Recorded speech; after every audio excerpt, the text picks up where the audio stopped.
19 Tips to Build 5 Pounds of Muscle in 28 Days or Less. This is a free ebook. This ebook may be freely distributed as long as all links and content remain 100% intact. Copyright Mark C. David, all rights reserved. NobleBodybuilding.com. People often look back on their lives and say, if only I knew then what I know now. As someone interested in bodybuilding or fitness, you probably realize just how true this is when it comes to gaining muscle and losing fat. If you don't know exactly what you're doing, right from the beginning, you will make many costly diet and training mistakes, and it can take years to get the type of body you want and deserve, if you ever get there at all. In fact, if you listen to the bad advice most experts are spitting out these days, you might even go backwards and actually gain fat or lose muscle. These tips you are about to read will pretty much give you some good insight on how to get started with fitness and bodybuilding quickly and avoid the mistakes I made during my teenage years and into my adult years. Don't worry. These answers will be detailed enough for you but not so technical and scientific to confuse you. By now, you're probably wondering, what's in this for me? Fact, you would have to search approximately 60 minutes to find all the answers to these questions. And with so many posts and so many conflicting opinions, it might not really help you in the end. So I'm here to take these questions and give you the facts. No hype, no sales, just answer the questions. Very unlike a political debate. My strong hunch is that one of these questions, if not all of them, you've looked for when you first started your fitness journey. Armed with this short ebook, you can quickly start your program and reach your goals faster than ever. More important than that, you will immediately increase your knowledge of fitness and bodybuilding. There's nothing better than getting a head start and getting the basics down fast. The faster you understand, the quicker you will be in reaching your goals. So it adds up to this. I've put together these important questions so that you can take the information and put it to work today. You'll reach your goals faster and you'll make fewer mistakes, saving your countless hours of research and trial and error. When I was about 17 years old, I had a door poster that showed about 6 of the most powerful motorcycles in the world. Every single night, I'd stare at that poster. I'd imagine myself on those bikes riding through Calistoga, California. I could see myself clearly hanging on turns. I swear I even felt the wind on my face. Seriously, that vision every single night seemed so real. I just looked at that poster and dreamed of myself riding a motorcycle. Needless to say, I was able somehow to save up, get a loan and buy my first motorcycle. I enjoyed riding several bikes over the next few years. It had to happen. Everything I did led me to that purchase. The secret to getting the body of your dreams is to see what you want in your mind. Bob Proctor said, if you see it in your mind, you're going to hold it in your hand. Visualize what you want to look like and all your actions will take you one step at a time to that goal. I think about working out even if I'm not able to physically do it that day. You might say that I did my workout in my mind before ever picking up a single weight. Look, you might brush this last tip off as mumbo-jumbo, but I'm telling you from the bottom of my heart that it's the only thing that kept me going after making so many mistakes. Think about that for 1 second. How does a person who's made so many years of mistakes keep going? Our job as humans is to hold on to the thoughts of what we want, make it absolutely clear in our minds what we want, and from that we start to invoke one of the greatest laws in the universe, and that's the law of attraction. You become what you think about most, but you also attract what you think about most. John Assaraf. That last line is the home run, and it's exactly why I never quit working out to achieve my dreams. Even after mistake, it's precisely why I'm sharing that with you right now. I saw what I wanted in my mind and I never quit. I thought a lot about bodybuilding and fitness. I dreamed of building muscle and becoming more fit. You might say it took me a long time, but the fact remains that it's why I didn't quit, and it's exactly how you'll achieve what you want. No pill, powder, training program or guru will ever be able to give you the actual keys to success.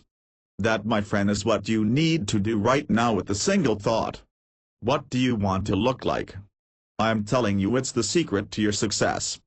Start right now visualizing and thinking of how you want to look like, and all your actions will lead you to that goal little by little. With this guide, it's not going to take you 16 years. So, without further ado, here they are, the biggest bodybuilding tips, revealed.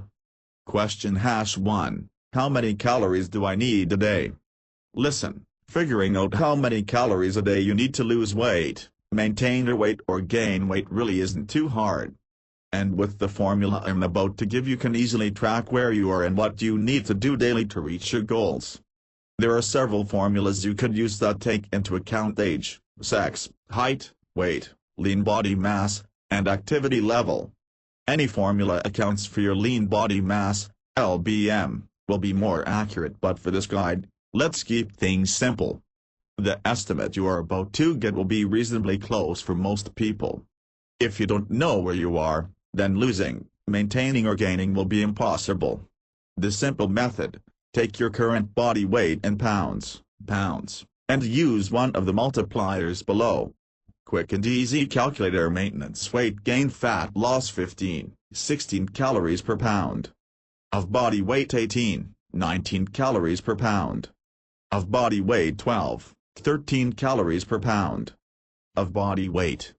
This is a very easy way to calculate your calories. There are some drawbacks to a method like this because it don't take into account for body composition or activity levels. Extremely active people may require more calories than this formula indicates. People with a high amount of lean body mass will require more calories as their total daily energy expenditure will be higher. It's possible to overestimate the calorie needs in somebody who has a very high level of body fat. For example, a 50-year-old man who weighs 225 pounds at 38% body fat will probably not burn fat on 2,925 calories per day, 225 times 13 for fat loss. Question #2. How do I measure my body fat? The truth is, there's several ways to do this. Underwater weighing, bioelectrical impedance analysis via body fat scales and hand grip tests, infrared circumference and anthropometric skin fold measurements like the pinch test, other more complicated methods. The simplest and cheapest method is the skin fold test. You can purchase a set of calipers for about $20 and do this test in the privacy of your own home. The accuracy of this test is almost as accurate as the methods above, and it costs you nothing. For individuals in the 15 to 35% range, it's deemed as accurate. For lean individuals, it is probably the most accurate, and for people over 35% body fat, other methods are more accurate. Another way to measure your body fat at home with just a tape measure: body fat formula for women, factor 18.987, total body weight x 0.732, plus body fat formula for men, factor 194.42, factor 2, total body weight x 1.082, plus waist measurement x 4.15. Factor 2 wrist measurement, at fullest point, 3.140, factor 3 0.157, waist measurement, at navel, x. Lean body mass equals factor 1, factor 2 body fat weight equals total body weight. Lean body mass body fat percentage equals body fat weight x 100, total body weight. Factor 4 hip measurement, at fullest point, x 0.249, factor 5 for arm measurement, at fullest point, x 0.434. Lean body mass equals factor 1 plus factor 2 factor 3, factor 4 plus factor 5 body fat weight equals total body weight. Lean body mass body fat percentage equals body fat weight x 100, total body weight. What it all boils down to is this: regardless of the accuracy of the test, it's fast, it's simple, and it's cheap.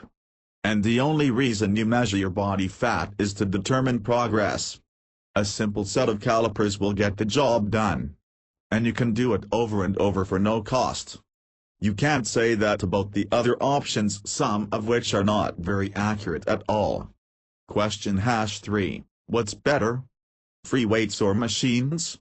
Most everybody asks this question. Either the first time they walk into a gym and see the selections, or at some point they wonder if the bench press machine is better than the regular flat bench press with free weights. I was a machine person for quite some time. Then it hit me. Why not incorporate a little bit of both? That's right. There's not some rule that says if you use a machine you will never get the results you want. And there's no rule that says you must only use free weights.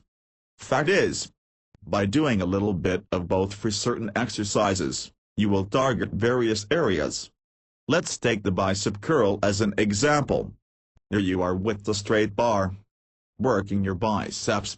But really, you are working a lot more. Your forearms are being stimulated. Your shoulders are taking some weight, and you will notice your abs are tight as they stabilize your body. So doing a bicep free weight curl entails a little more than just a bicep workout.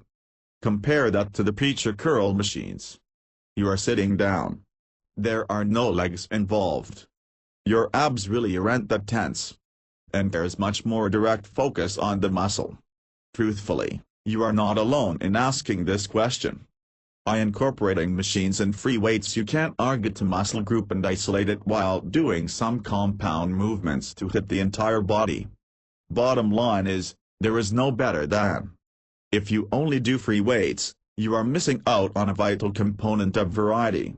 If you only do machines, you are forgetting about the all-important but hidden stabilizer muscles that help balance you.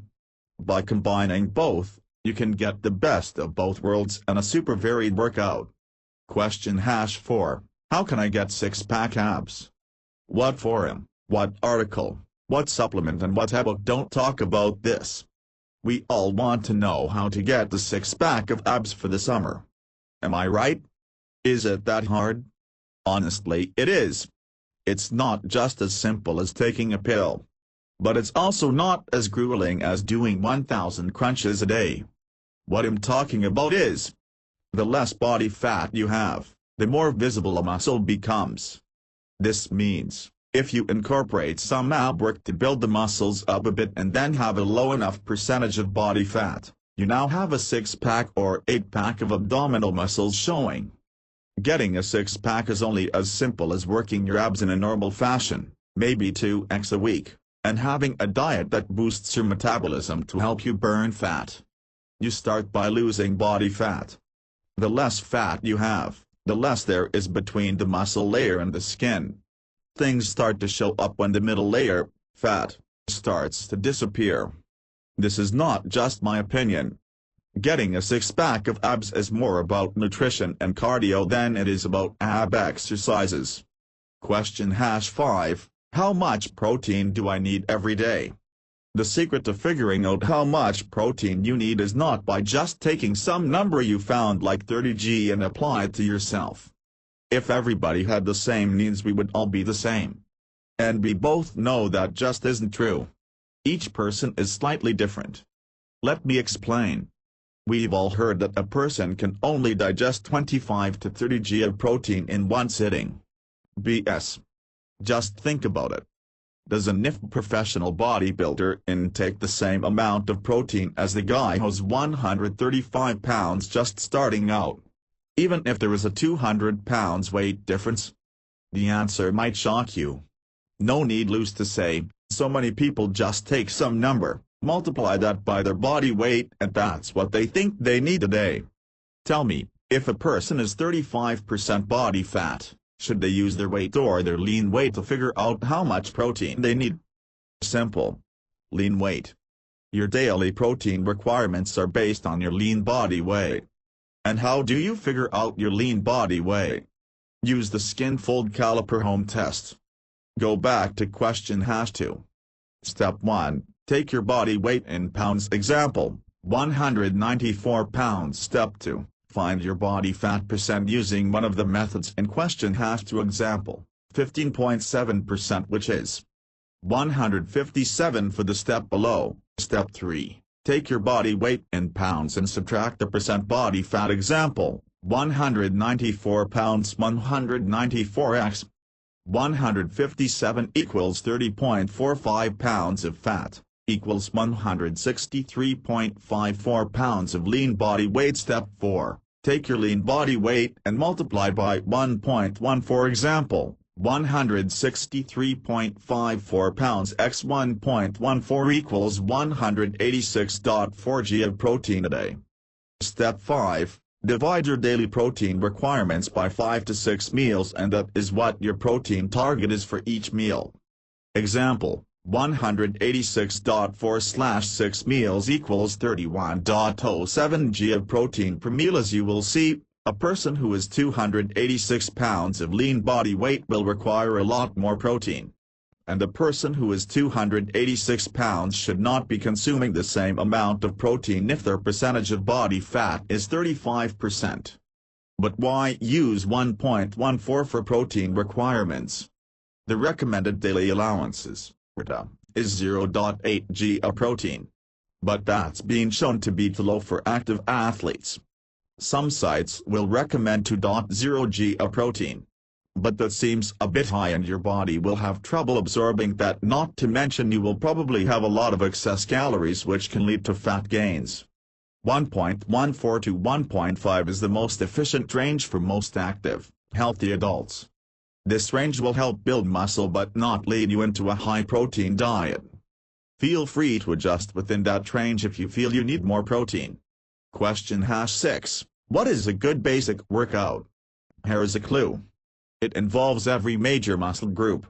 A good basic workout should include legs, squats, lunges, leg extensions, leg curls, leg press, shoulders, military press, dumbbell raises, side laterals, chest, bench press, flies, dips, back, pull-ups, rows, deadlifts, lat pull-downs, arms, S-bar curls, barbell curls, dumbbell curls, abs, hanging leg raises, incline crunches, cardio, for the heart. I could go on and on with this question and post 500 routines and reps and sets, and yeah, I'd still be confused. So let me ease the confusion by saying this. There is no golden routine that will work for everyone. I've tried several routines. Max Out, Tom Benedetto's supersetting, Optimum Anabolics, and they'll tell you something. I've gotten gains out of all of them, and they all have various philosophies. For less than $100, I have enough programs to try for a year. Here is proof. Do you see the same people in your gym, doing the same things, and a year later they look the same? It's really quite simple. If you keep doing what you've always done, you will keep getting what you've always gotten. There are many variations on exercises and routines you can do. And you'll find out a ton of them while browsing around on forums and reading fitness sites. And while you might be tempted to stick with just one, don't. Try it, evaluate it, and try another one. After about 6 months, you'll know your body very well and what it responds to. You will have tried many exercises, and you will know if you like something and if something else just don't work out. Not sure how to do an exercise that's listed in the programs below? No problem. Here are 2 independent sites with descriptions and videos that will help you get started. Never attempt an exercise if you don't know how to do it through professional instruction or a basic understanding. Sites that show you how to do a particular exercise. Xworks.net, bodybuilding.com's extensive list. Beginner's routine. Day 1 body part: upper abs, 10 to 15 minutes of some type of cardio before workout. Exercise: crunches, sets 3 sets, reps 10 to 20 reps. Chest. Bench press, incline press, machine flies. 1 set, 3 sets, 3 sets, 3 sets. 12-15 reps, 10 to 12 reps, 10 to 12 reps, 10 to 12 reps. Triceps. Triceps push-downs, dips. 3 sets, 3 sets. 10-12 reps, 8 to 10 reps. Day 2 body part: lower abs. 10 to 15 minutes of some type of cardio before workout. Exercise: leg raises, sets 3 sets, reps 10 to 20 reps. Back. Cable rows. 1 set, 3 sets. 12-15 reps, 10 to 12 reps. Lat pull downs, front, T-bar rows. 3 sets, 3 sets. 10-12 reps, 10 to 12 reps. Biceps. Barbell curls. 1 sets 3 sets. 10-12 reps. 8 to 10 reps. Day 3 Day 4 body part upper abs.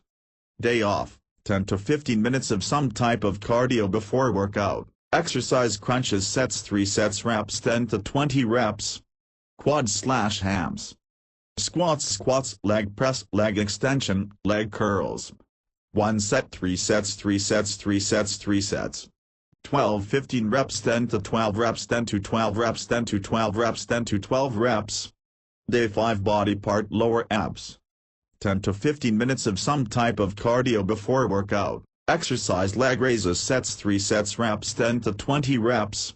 Shoulders. Military shoulder press, to front. Military shoulder press, 2. 1 set 3. 12-15 reps. 10 to 12 reps. Front, barbell upright rows. Side dumbbell lateral raises. Sets 3 sets. 10 to 12 reps. 10 to 12 reps. Calves. Standing calf raises. Seated calf raises. 1 set 3 sets. 12-15 reps. 10 to 12 reps. Day 6 Day 7. Day off. Advanced routine. Day 1. 10 to 15 minutes of some type of cardio before workout. Exercise squat sets. 6 sets reps. 15, 12, 9, 7, 9 reps. Body part legs. Leg press hack squat Romanian deadlift lying leg curl. 3 sets. 7, 9 reps. 9, 11 reps. 7, 9 reps. 9, 11 reps. Calves. Donkey calf raises. 6 sets. 10-15 reps. Seated calf raise. 6 sets. 10-15 reps. Day 2 body part chest.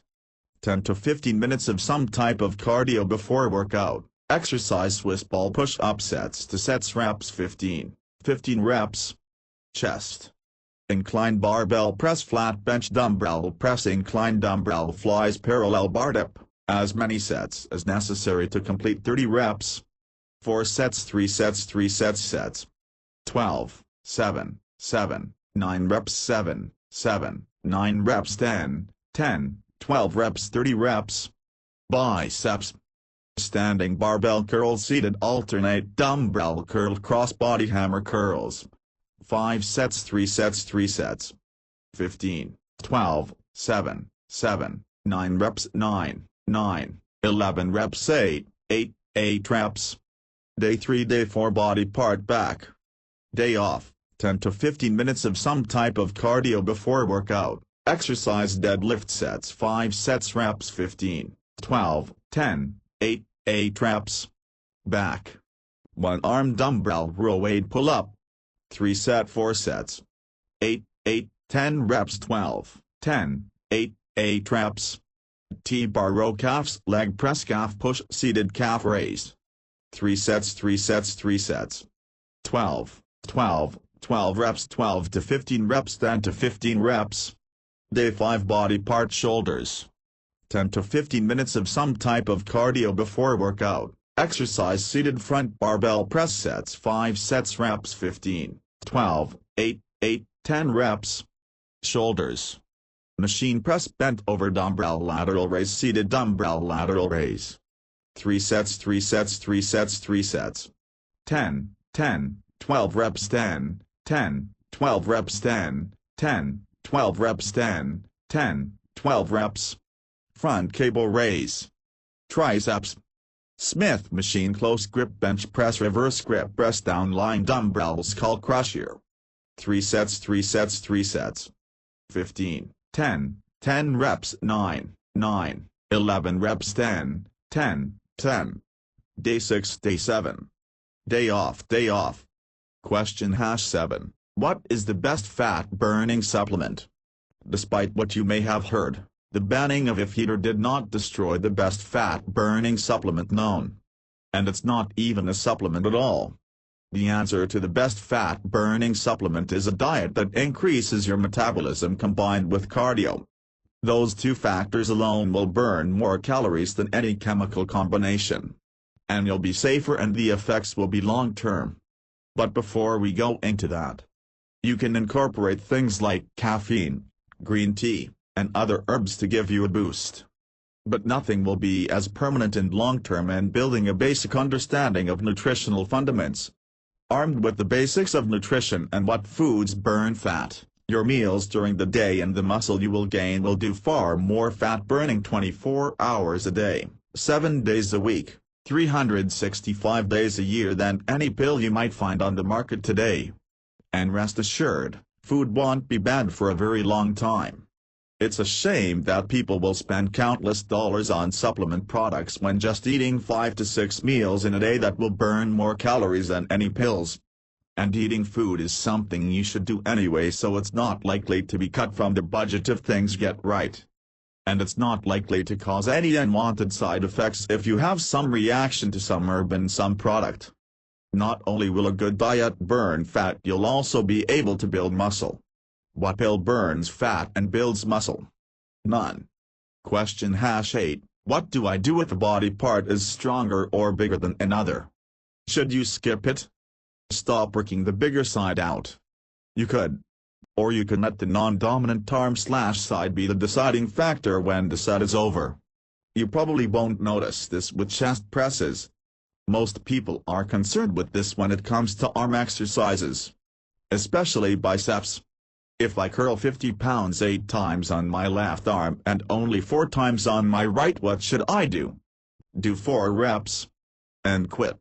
The idea of using a different weight has been suggested, but in order for a body part to grow it must be overloaded. I let the non-dominant side dictate the weight. Or have a spotter help you out. I usually start the set off with my right, being I'm left-handed, so that I know when I've reached failure.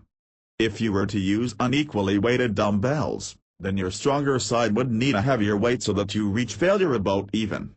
But that idea, while in theory sounds good, only serves to keep the gap growing. Why not let the weaker side catch up? I'd use the same weight. But I would let my weaker side dictate.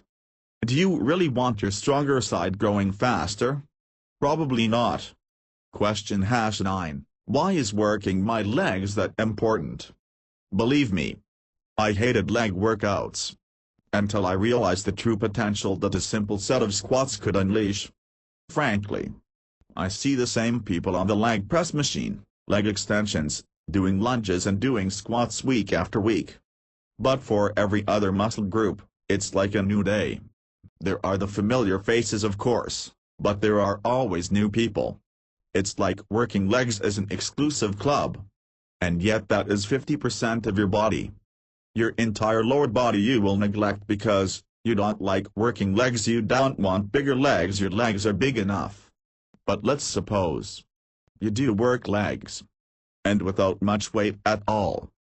Just enough to stimulate your entire body, propelling it into new levels of growth. Do you think that is possible? How can doing squats increase our bench press? If you are stuck in bicep curls, how can incorporating legs into your routine break you through those plateaus? I'm here to tell you right now, as you read this, that doing leg workouts is a whole lot more than just getting bigger, more toned, or stronger legs. Think about it. Testosterone is a primary ingredient of building muscle. So you do a hard set of tricep pushdowns. Your body responds by making more testosterone. Let's just guess at 10% more for the day. Phew. Hard workout. Good job. Do you qualify as one of those people? But let's say you do a set of breathing squats at 100% intensity. You just boosted your testosterone production 1000%. Do you think I'm being facetious? But back to the purpose of this question. Working your legs isn't an option. It's something you do. So you don't want bigger legs? Fine. Don't pile on the weight. Don't overload them. Just stimulate your metabolism, and stimulate your body changing. So you don't like legs? Get over it.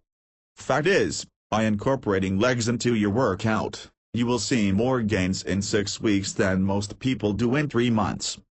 Don't take my word for it. Look around at your gym. The guy with a huge upper body and tiny chicken legs.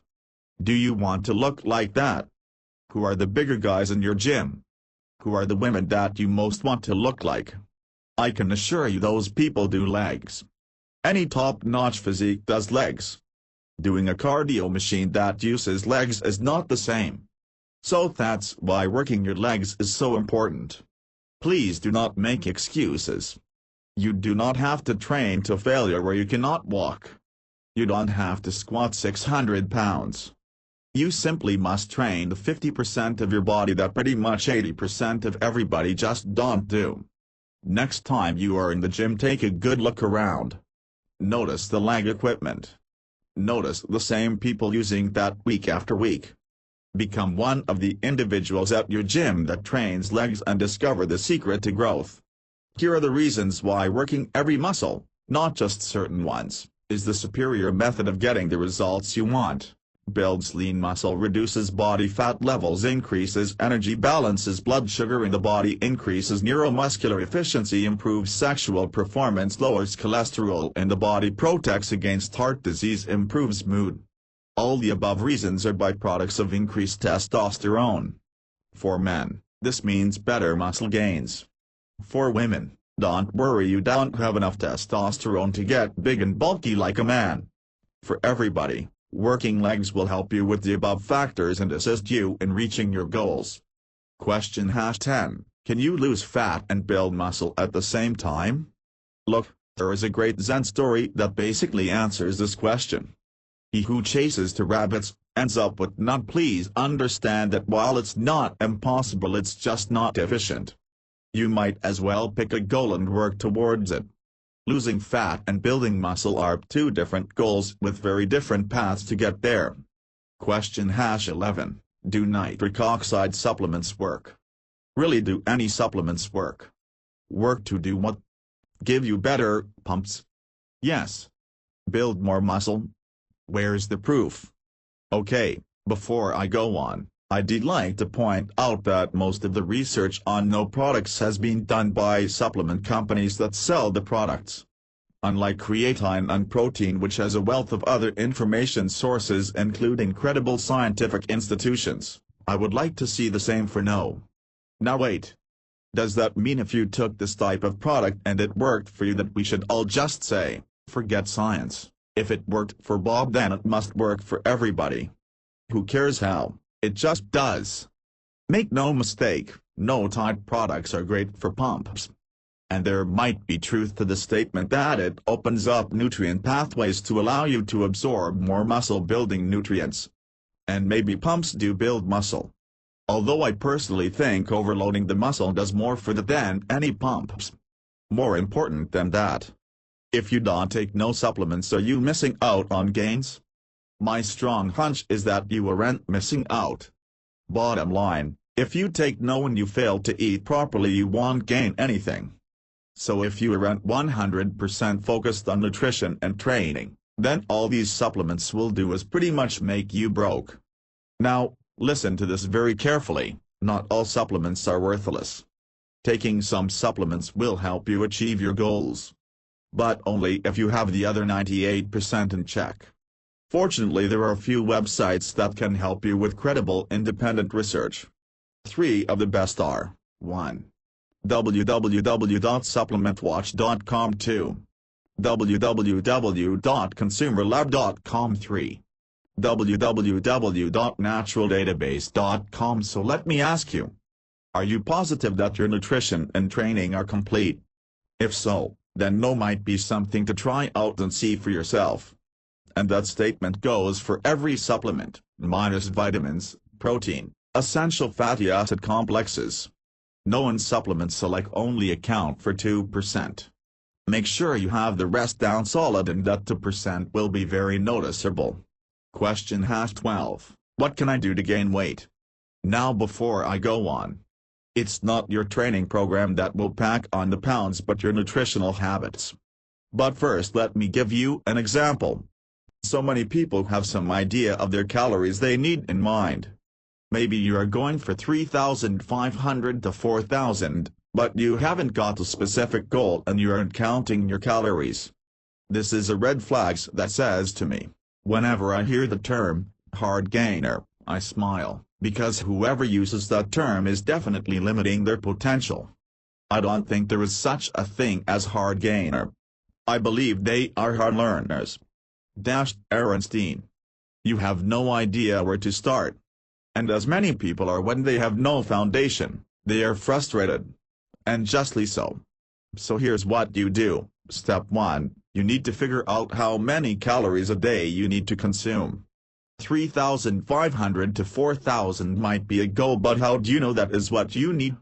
Step 2, you have to track your daily caloric intake closely or you are just guessing. It does not need to be accurate down to the last calorie, but it needs to be inaccurate, within 10% or so, portrayal of what you have eaten during the day. Most people are greatly surprised to learn that they are consuming more calories per day than they had originally thought, sometimes thousands of calories more. This does not mean that you start skipping meals, it just means that you need to have an accurate understanding of what you are putting in your body so you can balance that against what your body needs to achieve your goals.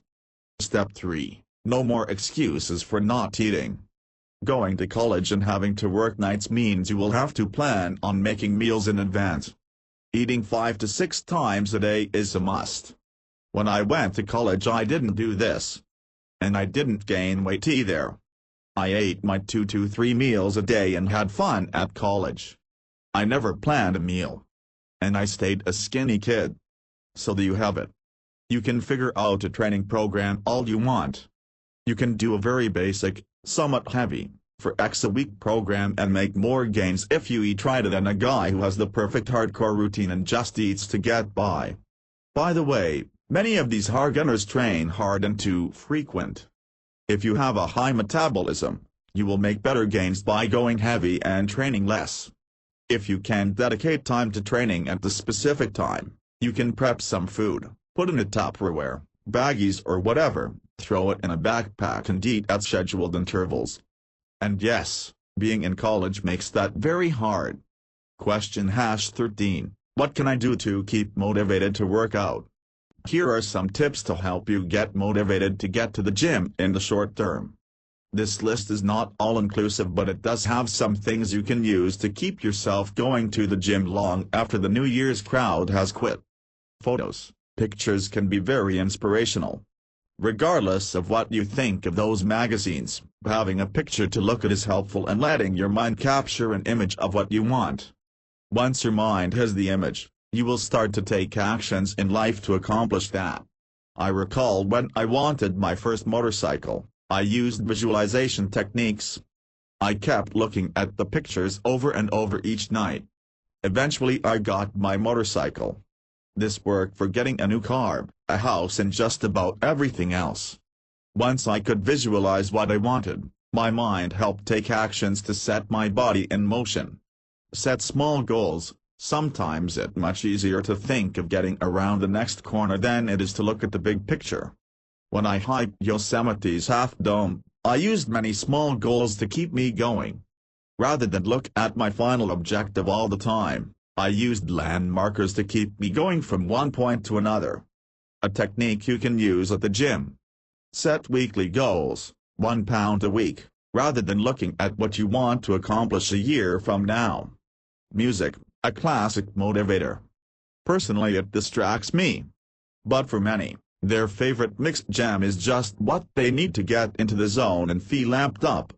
If you like music and it doesn't bother you at all, then consider it for an extra boost when you don't feel like working out. Music can easily put you into the mood. Workout partners, the best motivation is somebody else with a like goal that wants to accomplish what you want as well. When you feel down and out and not really into it, this person might pull you along. When you can't get that last rep out, they are there to give you a spot. It's so much easier to have a training partner you can trust that motivates you. If they are a little competitive, that might not hurt either. You can both use each other's energy to push yourself. When you're accountable for something, it's harder to back out. Classes. Many people want to work out but feel without structure, they just get lost and bored. Being in a class can really help focus on your goals with structured objectives in mind. If you don't like working out alone, a class might be an ideal option. Especially when you don't know where to begin and you like the idea of instruction. Personal trainer, at times they get a bad rap, but if you find a good one, then paying for a mentor is precisely what you need. Shelling out $70 or more for a package of training sessions can really motivate you to keep going. They are also your paid training partner. They can help push you and adjust your program for progressive resistance and growth. Not only are you accountable, spending money, but a good personal trainer can help design you a program and nutritional plan that meets your needs. Everybody should have a personal trainer at some point. Their watchful eye on your exercise form is critical as well. Not all personal trainers are worth their weight in gold, so be aware and find somebody you like and trust. New routines. One of my favorite motivational techniques is to try something new. When your routine becomes boring and stagnant, there's nothing like trying new stuff to spice it up and keep you interested. You are engaging in fitness for life. That doesn't mean you have to do the same old boring routine for the rest of your life. Having a new plan of action can keep you mentally fresh and your body challenged. These are just some of the techniques you can use to keep yourself motivated in the short term. How to make it to the gym day in and day out, no matter what the weather is like or how you feel, unless you are sick, of course. Question #14, can bodybuilding be fun? What you don't know is that most people go about gaining muscle or burning fat completely the wrong way. Not only in the technical aspects of it, but they don't have any fun doing it. It's a stinking chore to go to the gym. They hate the food part. It's a nightmare, and any excuse they can find not to go, they'll find it. This is why about April, all the New Year's people are gone. Fun. That's right. It's called the romantic stage. You know what I'm talking about, right? The romantic stage of fitness, where it's fun to get in shape. You pick up a weight, you did bicep curls every day and you liked it. Nobody was coaching you, telling you were doing things wrong. It was enjoyable. You were excited to just work out. You want to know why I was able to keep working out 16+ years and hardly miss a beat? Because I enjoyed fitness. I wasn't criticized for the way in which I worked out. If I worked biceps every day, nobody told me otherwise. If I did the wrong chest exercise, nobody said boo. It was fun. I loved it. I started out in the romantic phase of fitness and beat to the rhythm of my own drummer. While some might call me a fool, that's fine. I consider it the single most important reason why I have made fitness part of my life. Simply because I was allowed to enjoy it until I was ready to move to the next step. Once I learned more about strength training, I started to get more into the technical phase of it, and then when I learned I was doing something wrong, it wasn't such a big deal. I wanted to get better. I didn't drop out and quit because I was discouraged. I had a lot of fun doing it. Soon enough I entered the mature phase where I'm performing at a high level. Imagine when you started learning about all this technical mumbo-jumbo, using belts, straps, and nutrient ratios, and maybe at that point you dropped out. It wasn't fun anymore. People were always saying that whatever you were doing wasn't the right way. Bodybuilding can be extremely fun. Being active, getting in shape should be enjoyable.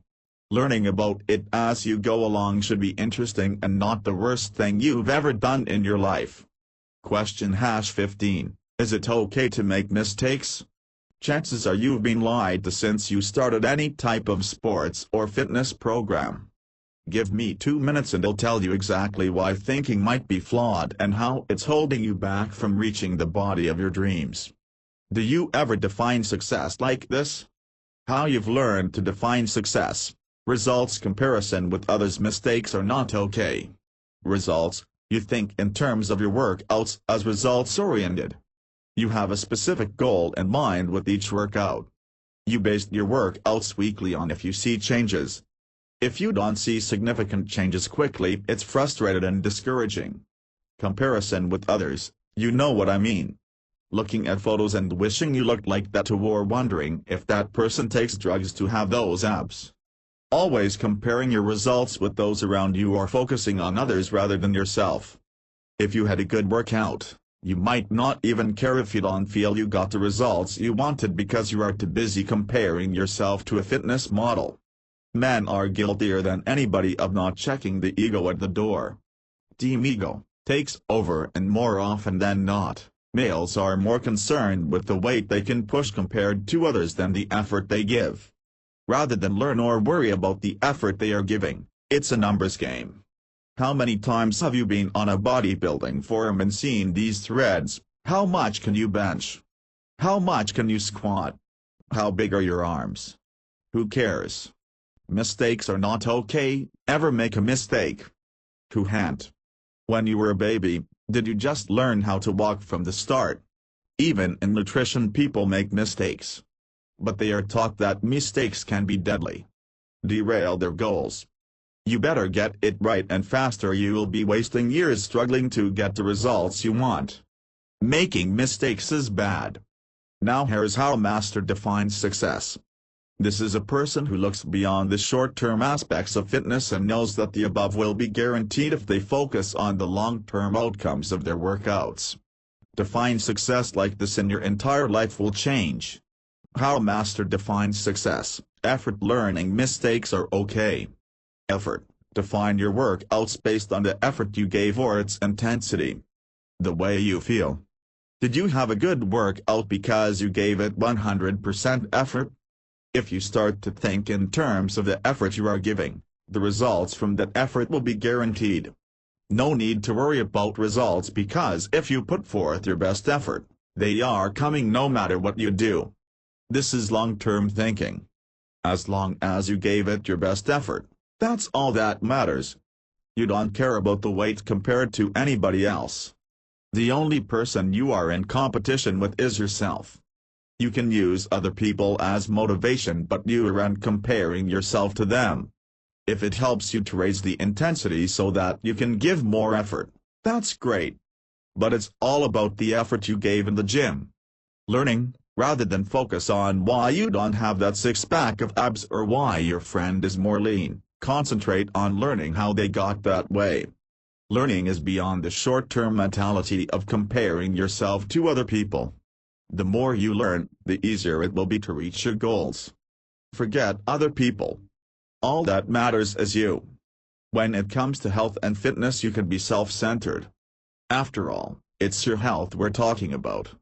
Mistakes are okay. If you aren't allowed to make mistakes, how can you learn from them? When you learn to walk, you first learn to crawl. You fell over. The same thing is true for riding a bike, driving a car, learning how to scuba dive. Make those mistakes with nutrition. Screw up in the gym and learn from them.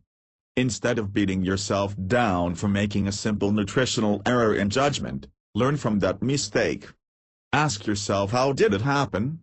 Were you in a position where you didn't have the best food choices? Maybe you didn't know which options would have been best. Could you have prepared better? All too often we are taught that mistakes are not okay. People who achieve great success often make several hundred if not thousands of mistakes. They are okay to make and they learn from them. They keep giving 100% effort. The conclusion is that if you think in terms of effort, learning and mistakes are okay, you will achieve the results you want. It's when you think in the short term that you put limitations on yourself. Change your definitions and you will be guaranteed success. Question #16. What's the best way to lose stubborn belly fat?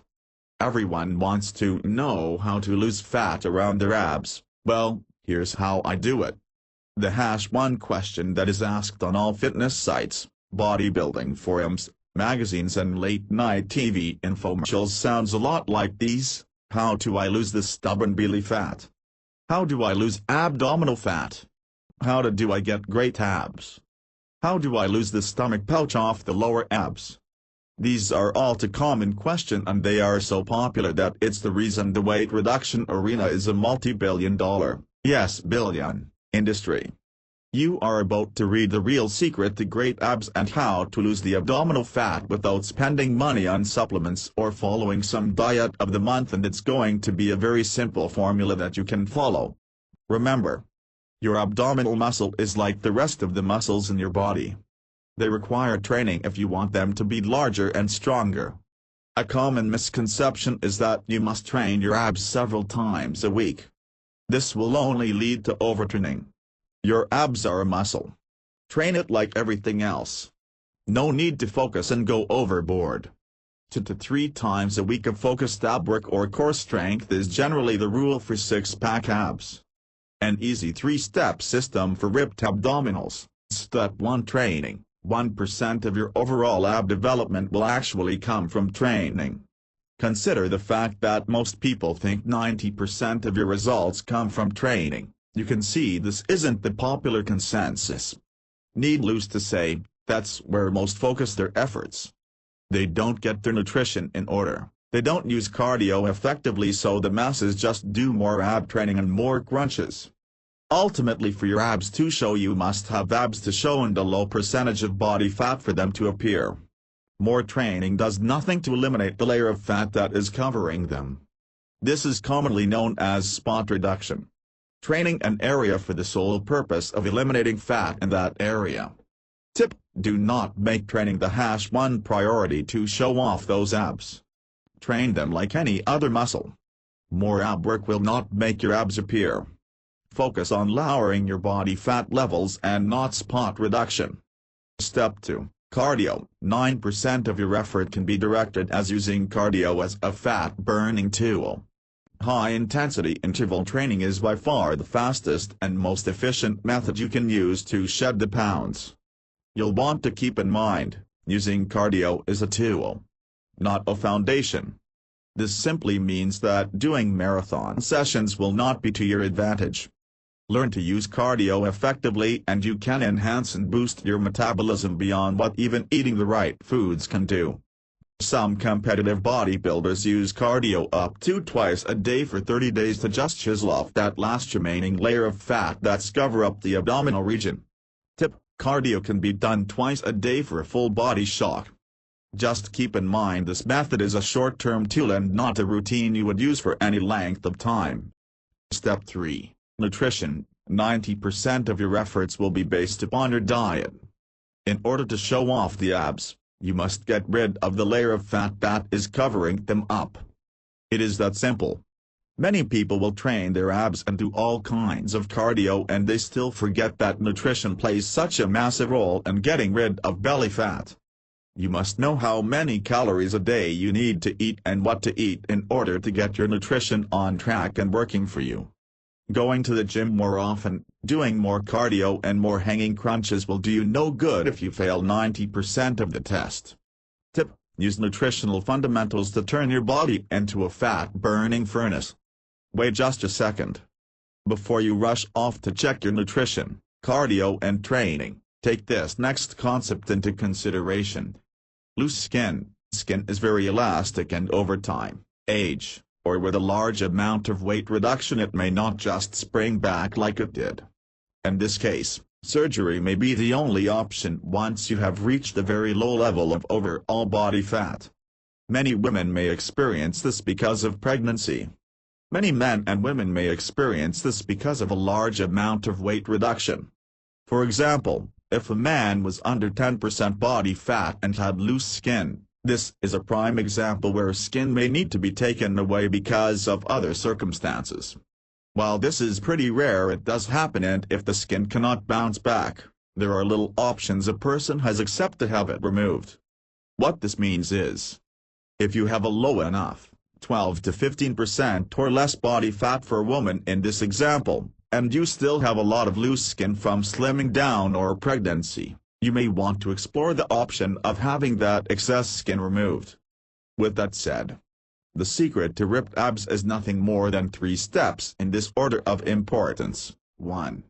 Nutrition. 2. Cardio. 3. Training. You see, all of the programs you'll find will adhere to these 3 concepts. Once you have the abs, you need to show them. In order to show them, You will need to get rid of the layer of fat that is covering them up. It's easy to lose the belly fat when you know how. Question #17. What are the real effects of alcohol on my body? If you are curious as to the effects of alcohol on the body, this could be the most eye-opening article you will ever read. Many of us associate the effects of alcohol on the body with the heart, lungs, liver, brain, memory, etc. Furthermore, if asked about effects of drinking alcohol in terms of our fitness goals, most people will let you know about the infamous beer belly. You know what I'm talking about, right? Drink too much and you end up storing too many calories as fat. Many people will choose low-calorie alcohol drinks or low-carb alcoholic beverages in an attempt to avoid the fat storage issue. They feel that by making this choice the only bad effects of alcohol, increased fat storage, will be minimized. But what you didn't know is that only about 5% of the calories from alcohol are stored as fat. 14. Then it hit me as it should hit you right about now. The effects of alcohol on the body are far more damaging than can be predicted by the number of empty calories in some alcoholic beverage. The truth is, 1. Alcohol really affects the amount of fat your body can and will burn for energy. In a study done by the American Journal of Clinical Research, 4, they concluded that just a mere 24 g of alcohol consumption showed whole body lipid oxidation, the rate at which your body burns fat, decreased by a whopping 73%. When alcohol goes through the liver, the byproduct is called acetate. It would appear that acetate puts the proverbial brakes on fat burning. Your body can use many types of fuel: protein, carbohydrates and fat. In many cases, the fuel used is dictated by its availability. Trouble is, your body tends to use whatever you feed it for fuel, right? As your acetate levels increase, your body burns more acetate as fuel. What this means is, fat burning takes a backseat. What it all boils down to is this: A. You consume a couple of alcoholic drinks or more. B. Your liver metabolizes that into acetate. C. Your body uses the acetate for fat as fuel. 2. It leads to an increase in your appetite. In another American Journal of Clinical Nutrition study, there was evidence to suggest that consumption of alcohol lead to an increase in appetite over that of any other carbohydrate-type drink. 5. Researchers over in the Research Department of Human Nutrition and Center for Advanced Food Studies in Denmark, 8, concluded that consumption of alcoholic beverages, and wine in particular, may enhance total energy intake at a meal relative to a soft drink, when served with no restriction. 3. Decreases testosterone and increases cortisol. A study of 8 healthy male volunteers observed that after drinking alcohol, the effects of a significant decrease in testosterone and an increase in cortisol, a muscle-destroying hormone, lasted up to 24 hours.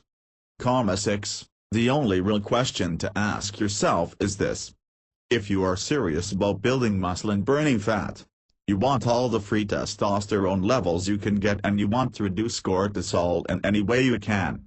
That means go light on the drinking because it does affect your hormones. What more is that the effects were even worse if you exercise before drinking. 1. This means that if you are going out and will be drinking more than a small amount of alcohol, you might as well skip the gym. Not shocking is a study done by the Department of Radiology, Sahlgrenska Hospital, Göteborg, Sweden, 2, that determined increased waist-to-hip ratio of alcoholics may include not only changes in adipose tissue, but also in muscle tissue distribution. In layman's terms, that means fatter around the waist and less overall muscle mass. 4. Decreases vitamin and mineral absorption. When you consume large quantities of alcohol, your liver is busy converting the alcohol to acetate, and any vitamins and minerals that it might process are taken up by the detoxification process. Alcohol interferes with the metabolism of most vitamins, and with the absorption of many nutrients. Alcohol stimulates both urinary calcium and magnesium excretion. 13. This just means that you'll get less of a benefit from the healthy meal you may be consuming. Food in the stomach will compete with ethanol for absorption into the bloodstream. It is well known that alcohol competes and influences the processing of nutrients in the body. 12. 5. Decreases protein synthesis of type I fibers. This means the actual building of muscle is slowed down by 20% plus or more. This included a 35% decrease in muscle insulin-like growth factor A, GFI. 9. 6. It increases dehydration. A common side effect of alcohol is dehydration. Alcohol is a diuretic. Drinks containing 4% alcohol tend to delay the recovery process. 11. Considering how important water is to muscle building and general health, it's clear that dehydration can put a damper on your progress. After alcohol consumption, the first thing you might want to do is drink coffee. But that's a diuretic as well. How to avoid dehydration? Drink more water. 7. It reduces sleep. Alcohol consumption, especially at the times when you would normally sleep, can have effects on the quality of sleep. Clearly, high-quality sleep is extremely important to the rebuilding and growth process of muscle. Without proper rest and recovery, your gains will be affected. Alcohol consumption can induce sleep disorders by disrupting the sequence and duration of sleep states and by altering total sleep time as well as the time required to fall asleep. 10. 8. Makes the next day not the best workout day. A rather obvious conclusion, but if you plan on drinking on a Friday night in excess, then the leg workout you thought of doing on Saturday morning won't be top-notch. It takes a bit to recover, your body to detoxify, and for you mentally to be prepared to work out. Not to mention you need energy for the workout ahead. Sure, you can hit the weights, but my point is, it's not going to be the best workout you've ever experienced. At this point you might be totally discouraged to ever drink any alcohol again. But there's some good news. Here's proof. In the November 2004 issue of the International Journal of Obesity, 7, they did a study on the effects of moderate consumption of white wine on weight loss. Each group consumed 1,500 calories. 150 calories came from white wine in one group and 150 calories from grape juice in another. Conclusion: an energy-restricted diet is effective in overweight and obese subjects used to drinking moderate amounts of alcohol. A diet with 10% of energy derived from white wine is as effective as an isocaloric diet with 10% of energy derived from grape juice. It's simple, moderation is the key. With first place being abstinence, as you already know. In any event, the effects of alcohol on your body when it comes to building muscle and burning fat are quite clear. It is a lot more than just some extra calories stored as fat. If you consume too much, it can derail your goals a lot longer after your head has hit the pillow and you've gone to sleep. References: 1. Heikkinen, E. Ilakari, R. Rhine, R. Valimäki, M. Harkinen, M. and Salasporo, M. 1996. The combined effect of alcohol and physical exercise on serum testosterone, luteinizing hormone, and cortisol in males. Alcoholism, Clinical and Experimental Research, 20, 716. 2. Kvist, H. Halgren, P. Johnson, L. Peterson, P. Schoberg, C. Shostrom, L. and Bjorndorp, P. 1993. Distribution of adipose tissue and muscle mass in alcoholic men. Metabolism, 42, 569 573 3. Rabban A., Agerholm Larson L., Flint A., Holst J.J., Astrape. 2003. Meals with similar energy densities but rich in protein, fat, carbohydrate, or alcohol have different effects on energy expenditure and substrate metabolism but not on appetite and energy intake. American Journal of Clinical Nutrition, 77, 91-104. Seiler, S.Q. Nees, R.A. and Hellerstein, M.K. 1999. de novo lipogenesis, lipid kinetics, and whole-body lipid balances in humans after acute alcohol consumption. American Journal of Clinical Nutrition, 70, 9-8 936 5. Tremblay, A. and Destipierre, S. 1996. The hyperphagic effect of a high-fat diet and alcohol intake persists after control for energy density. American Journal of Clinical Nutrition, 63, 479 480-6. Valimäki, M.J. Harkinen, M. Erickson, C.J. and Licari, R.H. 1984. Sex hormones and adrenocortical steroids in men acutely intoxicated with ethanol.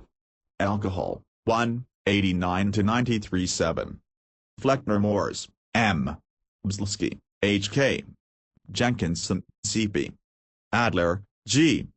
and Ditchhunit, H.H. 2004. Effects of moderate consumption of white wine on weight loss in overweight and obese subjects. International Journal of Obesity and Related Metabolic Disorders, 28, 1420-1426 8. Booman, B. Tubro, S. and Astrup, A. 2002. The effect of wine or beer versus a carbonated soft drink, served at a meal, on ad libitum energy intake. International Journal of Obesity and Related Metabolic Disorders, 26, 13,671,372. 9. Lang C. H., Frostra, Kumar V., Wu D., Verity C. 2000. Inhibition of muscle protein synthesis by alcohol is associated with modulation of IF2B and IF3, 3, 322-3110. Alcohol Alert, National Institute on Alcohol Abuse and Alcoholism, No. 41 July. 1988 11. Sheriffs, Susan M. and Ronald J. Morgan. 91,997.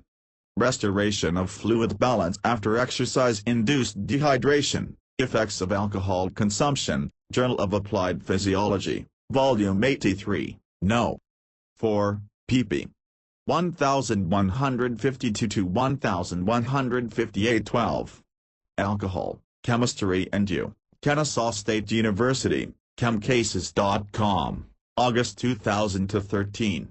Department of Health and Human Services, Report to Congress, 1990-14. Why alcohol calories are more important than you think, Christian Finn, A Facts About Fitness.com. Question #18, how much water do I need to drink every day? Yes, you can actually die from drinking too much water. As early as 1601, Tycho Brahe, an early astronomer, was thought to have died from straining his bladder. It had been said that to leave the banquet before it concluded would be the height of bad manners, and so he remained, and that his bladder, stretched to its limit, developed an infection which he later died of. Later evidence suggested this might not be the case. There are several other notorious cases in which infants, runners and a fraternity hazing lead to deaths from water intoxication. While this is another sad story, it's clear that for many years, Americans have been told by the media and doctors that we are dehydrated. We need to drink more water. Many times such things lead to scare tactic websites and total confusion. Which is why I think the following chart may help you to safely determine how much water you need to stay properly hydrated for your activity without overconsumption.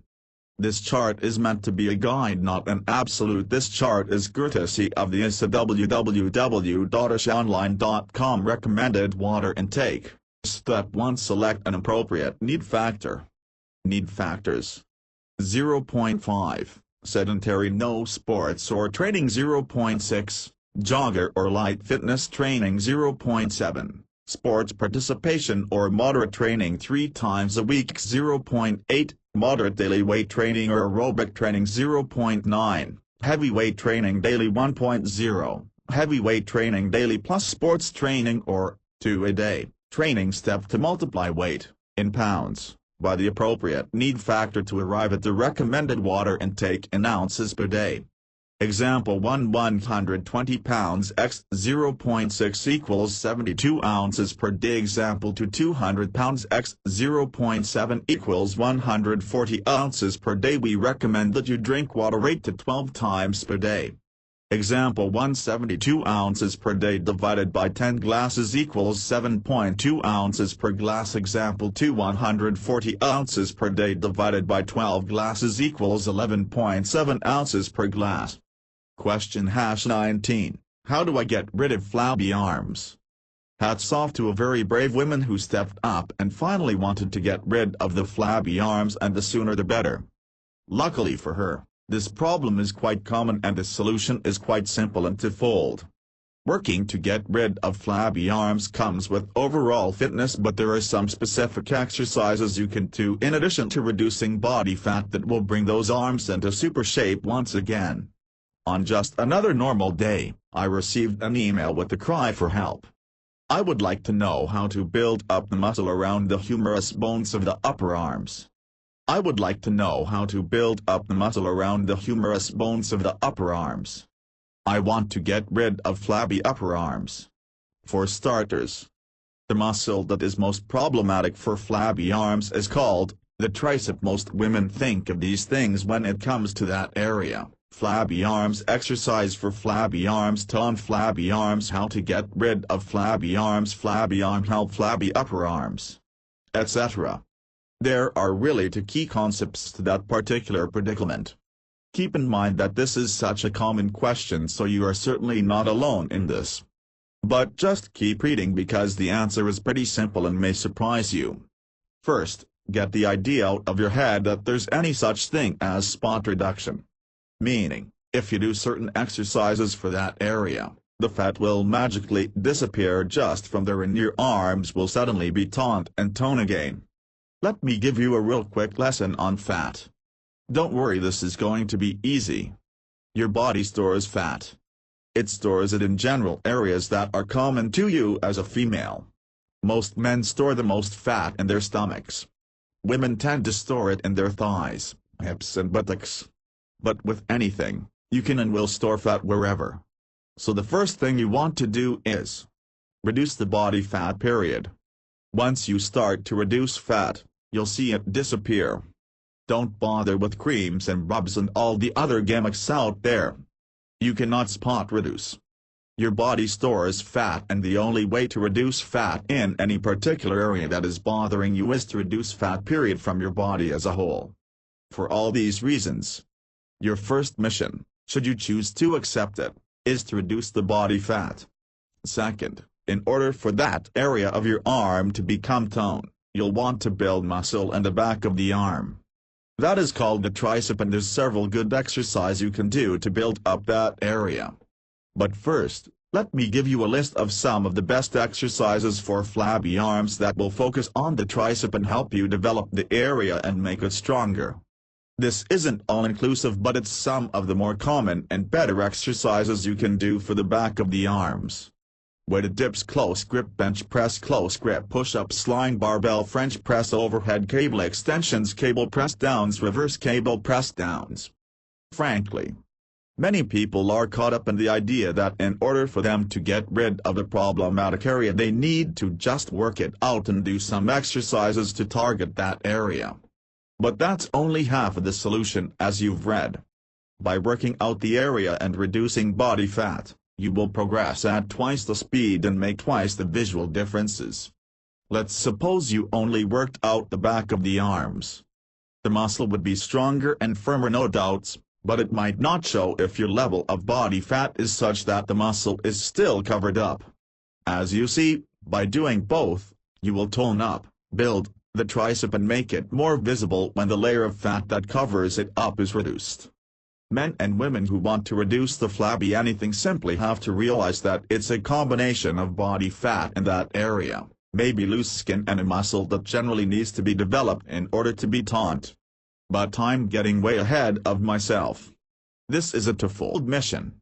1. Reduce body fat. 2. Do specific exercises to build muscle and the back of the arm so that once the fat is gone, you'll have a tricep and it will appear tight and toned. In a nutshell, what this will do for you is make the back of your arms less flabby as the fat is lost from your body, and the new muscle will bring added tone and tightness to the back of your arm. Would you do me a favor? I'm in the process of putting together a list of testimonials, a collection of comments about bodybuilding essentials, 101 from valued members and guests like you. Would you take a few minutes to give me your opinion on our ebook? There's no need to dictate a letter, just jot your comments in a quick email and send it back to me at mark@noblebodybuilding.com. Your time is appreciated. Warm regards, Mark David. P.S. I know not every question you have will be answered in this short guide. That's why I strongly encourage you to hurry up and sign up my newsletter, where I keep answering questions from readers just like these. About the author, Mark David is an innovative fitness enthusiast and the creator of the Noble Bodybuilding System. He can show you how to reduce your body fat through diet, how to gain weight or create more muscle through an abundance of workout tips by training less, not more. He dispels many bodybuilding myths, tells you what most people never realize about nutrition, and what the drug companies don't want you to know. Go to noblebodybuilding.com to find out more about the beginner's guide to fitness and bodybuilding. Subscribe to Mark's free e-zine at the website here. Sign up for the Noble Bodybuilding mini course. Be sure to check out Mark's ebook. New ebook reveals what every bodybuilding should know but probably doesn't. For all the details, click here, noblebodybuilding.com. Even though I have only had your book for just over 2 months, through your advice I have already seen a lot of gains.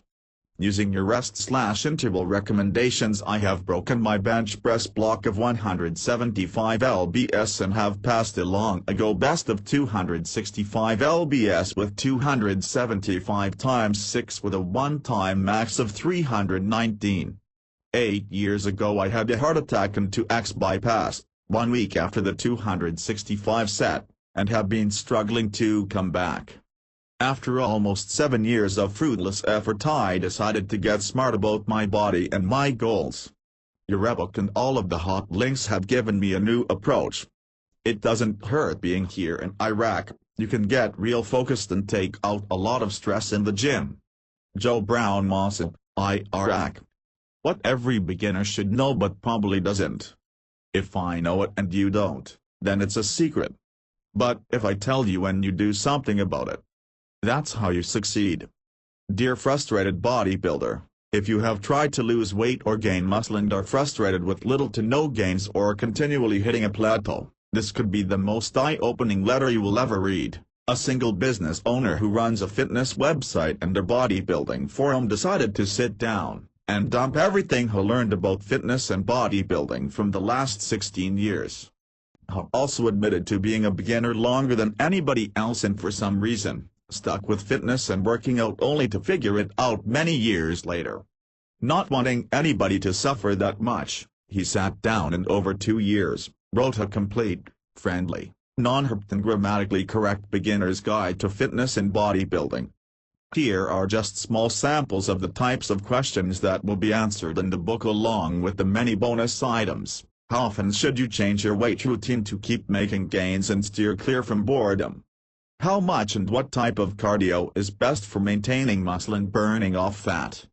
A grocery list of the foods you should always eat. Why eating 5 to 6 times a day will help you lose weight or gain weight. When will you see the progress of all this work you will put in?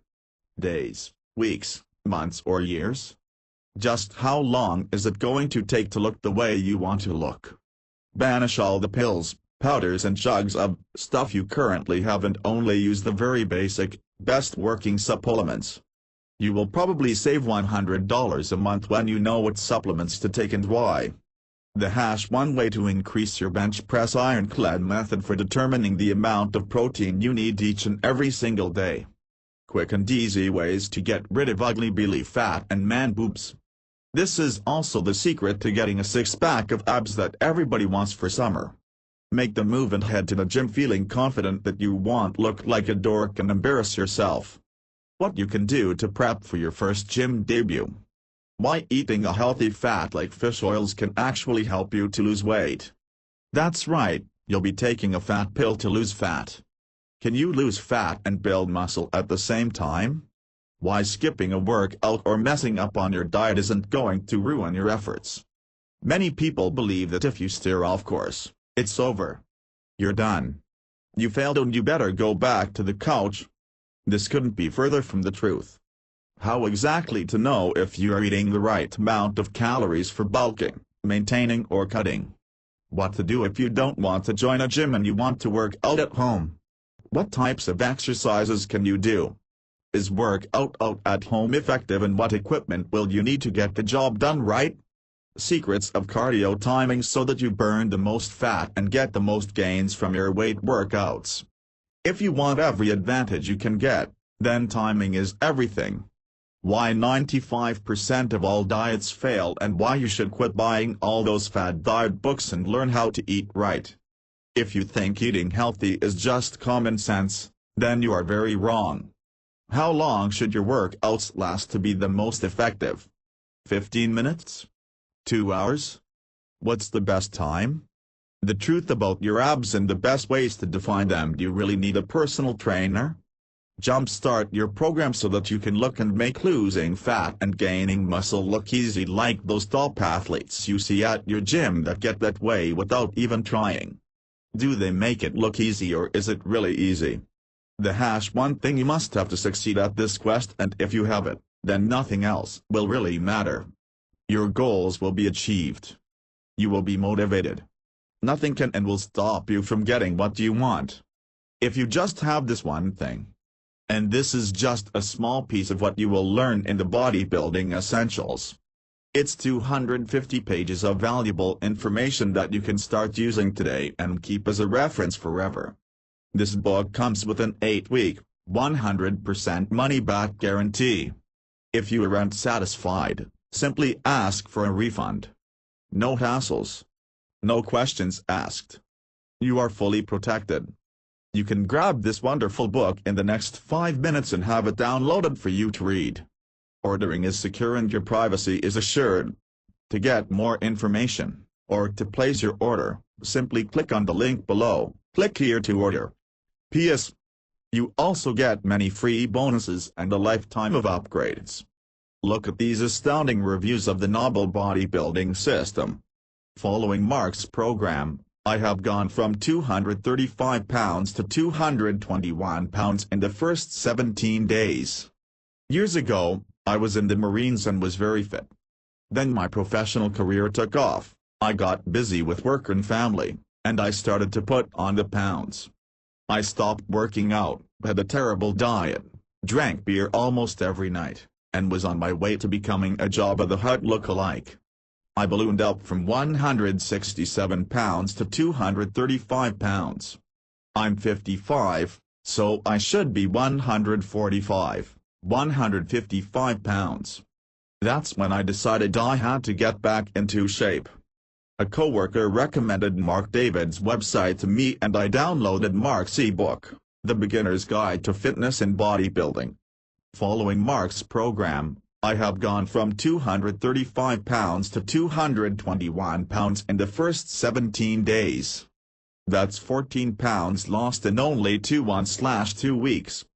I know they say you should lose only 1 to 2 pounds a week, but I attribute the loss of this much weight to a major overhaul in my lifestyle. I feel so much better, I have more energy, my clothes that were getting tight fit better, and people have asked me if I have lost weight. Thanks to your book, and all the resources included in it, I know I will be able to accomplish my long-term goal of 155 pounds. Thank you for putting this together. Sincerely, Blake Mangato, Bay Area. Click here to order. The Beginner's Guide to Fitness and Bodybuilding is life-changing. Before I found your program, I was embarrassed to take my shirt off at the beach. Now I not only feel comfortable with my shirt off, I've also increased my energy and feel much healthier. Thanks John Klein Chicago. You'll click here to order. Even though I have only been on your program for just over 2 months, Your advice has already produced incredible gains for me. Using your training recommendations, I have broken a bench press plateau and hit an all-time best of 275 pounds x6 with a one-time max of 319 pounds. Breaking my old max of 265 pounds. 8 years ago I had a heart attack and double bypass and have been struggling to come back ever since. After almost 7 years of fruitless effort, I decided to get smart about my body and my goals. Your information and all of the great resources and links you provided have finally given me an approach that works. Joe Brown, Mosul, Iraq. Click here to order. Just wanted to let you know that I just bought and started reading your book.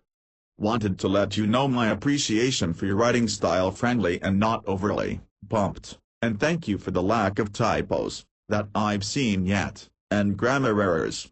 It shows you took a lot of time and care in preparing the book. It drives me nuts no matter how good the information is to read slaughtered language, which seems to be rampant in many of the fitness e-books I've been reading. Yes, choice is good. Gregory M.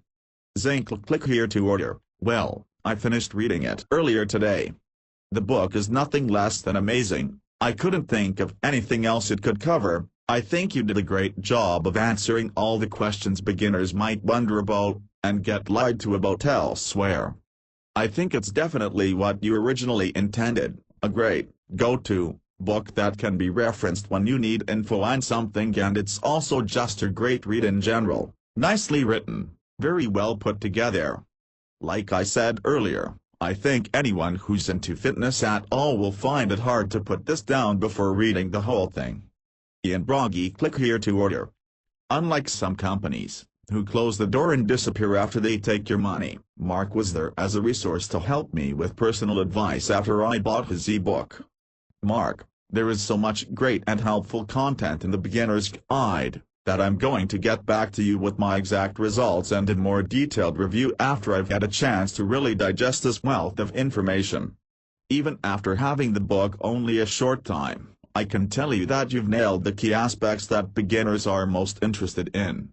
I think one of the reasons you're successful is that, having been through all the beginner's mistakes yourself, you know what the pitfalls are, and have a way of communicating the solutions effectively.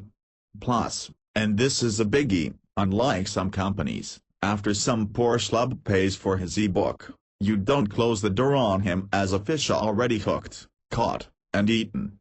Instead, you remain a resource to help me with personal advice.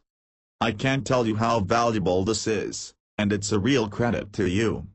By the way, your bonus report, the top 12 beginner fitness mistakes revealed, that came as part of the package, was a very concise and valuable condensation of many of the most common misconceptions we've held at one time or another. Paul Elliott. Click here to order. Congratulations, Mark. The foundational information you lay out in your Noble Bodybuilding System is the perfect starting place for anyone looking to begin a fitness program the right way. You and I both know that there is so much bogus information circulating around the magazines and locker rooms out there that it's easy for beginners to become confused and frustrated with their lack of gains. Heck, that's why most of them quit after about 3 to 6 months of training. If only everyone looking to begin a bodybuilding or fitness program could read your book, they would be almost guaranteed to meet their goals. I particularly liked the guidance you provided for staying motivated and on track with one's program. This is one of the biggest obstacles to making consistent gains in any fitness program, and this, along with your advice for proper exercise, eating and supplementation, simply proves your mastery of providing only the most cutting-edge training tactics for your readers. Keep up the great work, Mark. Sincerely, Jeff Anderson, the Muscle Nerd, author of the Optimum Anabolics program. OptimumAnabolics.com. Click here to order. The Noble Bodybuilding ebook is the perfect companion for anyone new to bodybuilding and fitness. It covers all of the basic aspects of training, diet, nutrition and supplements. It's packed with information and links to many great resources on the web, so even after you've read it, it's still a great reference that can be used for years to come. It is written and illustrated in a non-intimidating approach that is educational and fun to read. The format and layout of this ebook is one of the best I have seen yet. In fact, it makes the concept of having a book in e-form more desirable than a hardback copy due to the ease of navigation. I highly recommend this ebook to all bodybuilding and fitness beginners. It will save you years of trial and error in the gym. Robert DiMaggio, owner of IronMagazine.com. Click here to order. Copyright Mark C. David, all rights reserved. NobelBodybuilding.com. 19 tips to build 5 pounds of muscle and 28 days or less. 5/9/2007